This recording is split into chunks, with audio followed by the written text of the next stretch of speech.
Hello, and welcome back to the Inside the Helmet podcast. My name is Michael, and this is episode two. Week two of the NFL season has just concluded with our Monday night doubleheader last night. And I want to start off today by going over my predictions that I made last week for how this past weekend's games were going to go. First off, on Thursday night, we had the Packers going against the Commanders. I believe that the Packers, being just a more well rounded team from top to bottom, were going to be able to pull out the win over the inexperienced Jaden Daniels and his Washington Commanders, and I was correct. The Packers did end up winning against Washington. Next up, I predicted my Cowboys to thoroughly lay the beat down on the New York Giants, and I was right that we won. I was wrong about the manner of which we were going to win. Our defense is continuing to cause much doubt in the hearts of all Cowboys fans as we allowed Russell Wilson, the New York Giants, Russell Wilson, to throw for a career high 454 passing yards, which is absolutely atrocious. Brandon Aubrey, though, fortunately, is probably the best player on the team. And if we're going by purely how valuable any one person is to their team relative to how their team would do without them, Brandon Aubrey is very much right up there with the league's best in terms of who would be the quote MVP of the league, just going off pure value to their team. Of course, nailing that 64-yard field goal to send it into overtime and then making another nice field goal to win at the final buzzer in overtime after we had three possessions in overtime, which just does not happen hardly ever. Rarely ever will you get to touch the ball more than once in overtime, honestly. Anyway, glad we were able to get the win. Glad we signed Clowney right after the game. Hopefully, he's able to at least make some sort of difference in our absolutely abysmal pass rush. Russell Wilson having absolutely all day to do whatever he wants in the pocket and deliver perfect passes as vintage Russ will do. But we still got the win nonetheless. Next up, I believed Aaron Rodgers, riding high off of his four-touchdown day against the Jets in week one, would have a similar performance against the Seahawks. And while he did have a few good moments, a few vintage Aaron Rodgers moments, it wasn't enough as the Seahawks were able to take down the Steelers. Next up, I for some reason believed in the upset that the Titans would just have one of those days where a bad team is able to catch lightning in a bottle and put it all together for one game and beat a better opponent. It didn't happen. The Rams won, and I don't think it was ever really a question. Um, Despite the only 14-point spread final score. Um, Next up, the Bills walked all over the Jets. We already knew that was going to happen. Josh Allen, absolute menace, absolute football guy, broke his nose, and still was able to be dominant. Awesome quarterback Josh Allen is. The Patriots did end up beating the Dolphins, like I predicted. This was one that was more of you got to pick not necessarily which team is better, but which team is just worse. The Dolphins are just terrible. I don't have much faith in the Patriots, but the Dolphins just look awful, just so bad. And so I had the Patriots winning that one, which they did. The Bengals. Let's talk about the Cincinnati Bengals. Oh boy, poor Joe Burrow. What an Andrew Luck-esque career path he is on so far. Absolutely, from everything we can tell, great guy. Very, very, very talented quarterback, but unfortunately, injuries just will not stop plaguing his career. He is, of course, now believed to be out for a couple months with a case of turf toe. Um, so the Bengals are going to have to ride the right arm of Jake Browning for the time being. We'll see how they're able to do, but they were able to, despite Burrow going down, they were able to pick up the win over Jacksonville. But we'll see how they're able to do going forward. Next up, I believed for some reason that the Saints would be able to upset an injury riddled 49ers team. That was not the case. The 49ers and Mac Jones were able to narrowly beat the Saints 26-21, just showing how bad the Saints are, that not even the injury bug can stop the 49ers from beating them handily. Next up, the Ravens walked all over the Browns, and we already knew that was going to happen. The Ravens are a potential Super Bowl contender, and the Browns are a potential number one overall pick contender. It's pretty easy to predict there. Next up, the Lions, coming off a pretty bad loss to the Packers in week one, had something to prove, and they certainly proved it all over Ben Johnson and the Bears, uh, thumping them 52-21. The Bears just can't seem to get their feet under them, it seems.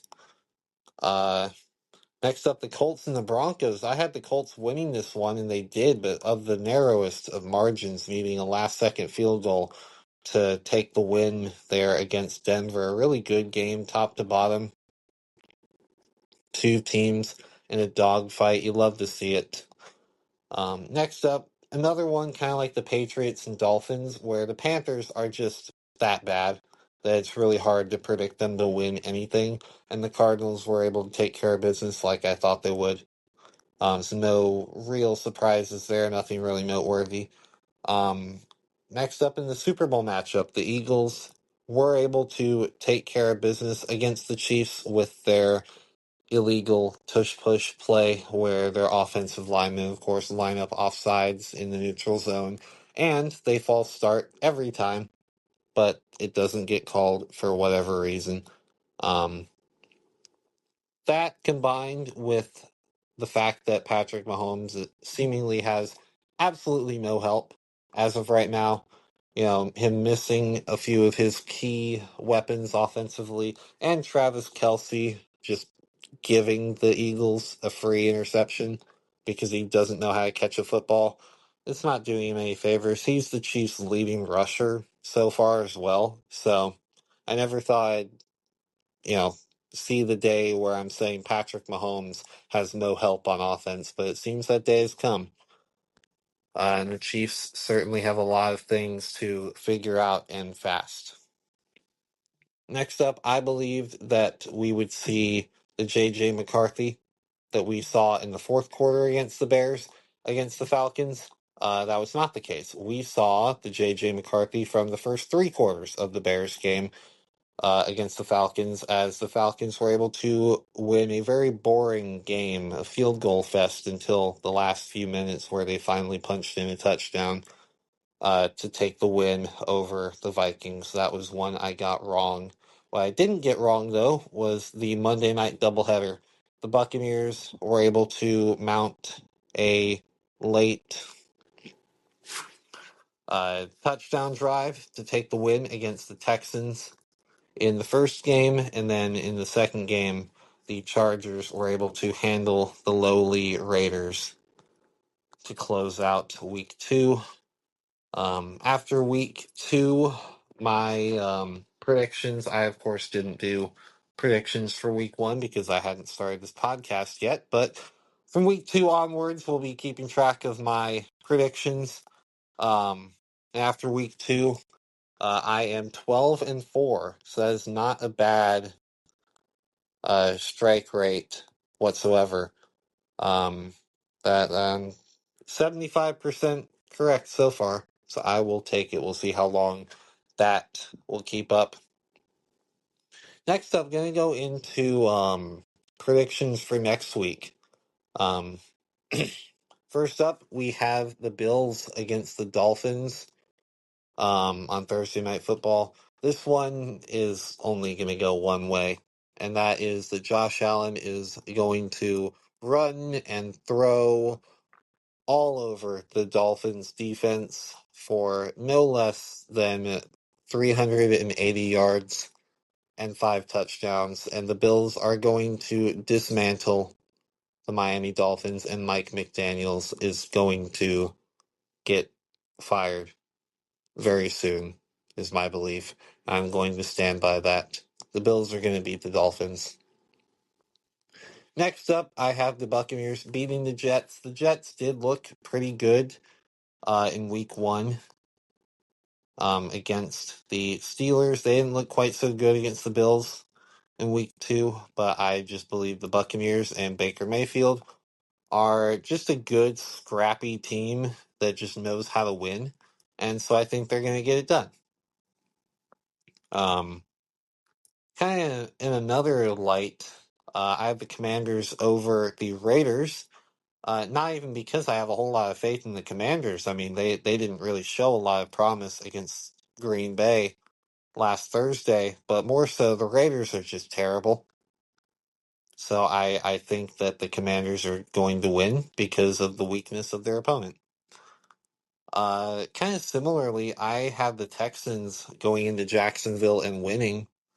I don't have a whole lot of faith. I know they were able to keep it close and almost beat the Bengals, even after they lost Joe Burrow. But I just believe that the Texans have a much higher upside. And so I believe the Texans and CJ Stroud is going to start finding that form he had his rookie year, and he's going to lead the Texans to a victory over the Jacksonville Jaguars. Next up, the Eagles are looking like the most complete team in the NFL right now, as much as I hate to say it. And so I believe they're going to take care of business against the Rams. Not much else to say about that. Also, not much else to say about the Colts taking down the Titans. The Colts seem to be on a very hot streak right now. I believe they've scored on nearly every possession, if not every possession they've had this season so far. And the Titans, of course, showing nothing but why they had the number one overall pick this past year. And so I think the Colts are going to take care of business against their division rival. Next up, I actually kind of continuing to ride off of recency bias when it comes to J.J. McCarthy. I predicted the Vikings to win last week because of how he played in the fourth quarter, and now I'm predicting them to lose against the Bengals because of how he played all day against the Falcons. I do have Jake Browning and the Bengals being able to put it together against the Vikings. J.J. McCarthy, I do still have hope for him that he'll be able to turn it around and start making real progress and working back towards that fourth quarter against the Bears form. But I don't think it's going to happen yet, and I think the Bengals are going to win. Maybe a narrow victory, because the Bengals do have a lot of their own issues. But Jake Browning, I don't know. He just also seems to find ways to win. It's very weird. He's a good backup. Next up, the Packers get to play the Browns, which is basically just a bye week. So the Packers are going to win. Similarly, the Falcons get to have their own charity game against the Panthers, which I believe they'll take care of business. Not really a whole lot to say about those. Steelers, though, against the Patriots don't look quite as terrible as the Browns and the Panthers. I could actually see them winning this one. I just believe the Steelers are going to put it together. Aaron Rodgers continues having some of his classic Aaron Rodgers moments, and I think he's going to have enough of them to take care of the Patriots in New England. Next up, kind of similar to the Packers and the Falcons, the Seahawks get to play the Saints on Sunday, another charity match. The Saints seemingly fighting for that number one pick so far. I believe the Seahawks are going to help them in that quest as they're going to take down the New Orleans Saints. Next, I have actually kind of an upset. Is it really that much of an upset? I don't know. The Broncos are pretty good. The Chargers, I think, are better, but I don't know. I just feel like this is going to be one of those semi upsets where, the team that maybe isn't the betting favorite is just going to win. And I have the Broncos beating the Chargers because the Chargers, while they've looked strong in the first 2 weeks of the season, I don't know how long they can keep it up. I don't know how consistent they can be. So I have the Broncos and that elite defense of theirs getting the win. Next up, my Dallas Cowboys. I believe they will take care of business against the Chicago Bears. I believe, aided by Jadeveon Clowney, they will take a slight step up, pass rush wise and just defensively in general. Also, I don't trust Caleb Williams to make the best decisions all the time. I know he likes to run around in the pocket, try and extend plays for way too long rather than just making a decision and sticking with it or throwing the ball away or just taking off and running. So I think that will come to bite them, and we should win this one. We should be the better team overall. So I have the Cowboys over the Chicago Bears. Next, I actually have the 49ers up against the Cardinals winning. They showed, I know they were only playing the Saints, and so maybe the Cardinals will win this one, but I just don't have a whole lot of faith in the Cardinals. And so, seeing as the 49ers, despite their injuries, were able to pick up the win this past week, I think they'll do it again and beat the Cardinals. Next, on Sunday night, we get the Chiefs against the Giants. Should be a relatively one-sided affair. The Giants, although they looked good against the Cowboys' atrocious defense, I think the Chiefs will have maybe a slightly easier time against them, and the Chiefs will pick up their first win of the season and start to right the ship in their hunt for the playoffs and getting back to the Super Bowl. To end out week 3, we get on Monday Night Football the Lions versus the Baltimore Ravens, and I believe the Ravens are going to take care of this one. The Ravens just being the better, more complete team, top to bottom. This is going to be a good matchup. Both of these have potentially very explosive offenses and good, solid defenses, and so I believe it'll be a good game. But I think the Ravens are just more complete and more built to win these types of games. I know they choked against the Bills, but I also believe the Bills are a step up talent-wise from the Lions. So I think the Ravens will be able to actually close out this one, unlike what they were able to do week 1. And that will conclude the predictions for next week. We'll have to check back in a week and see how I did. Transitioning over into the F1 world, not much to talk about since there wasn't a race last week. I believe I made predictions last time for how this upcoming race in Baku will go. I believe I predicted an Oscar Piastri win with a Max Verstappen and Lando Norris P2, P3, some combination of that. I know, very, very bold prediction there. The championship leader is going to win a race. Wow, especially a track he's been good at in his short career so far. But I don't know. I want to be hopeful that Max can win and win out the rest of the races to win the championship, but I'm just not sure if that level of consistency is attainable against the might of the McLarens, despite their inner struggles. But we'll just have to see. Um,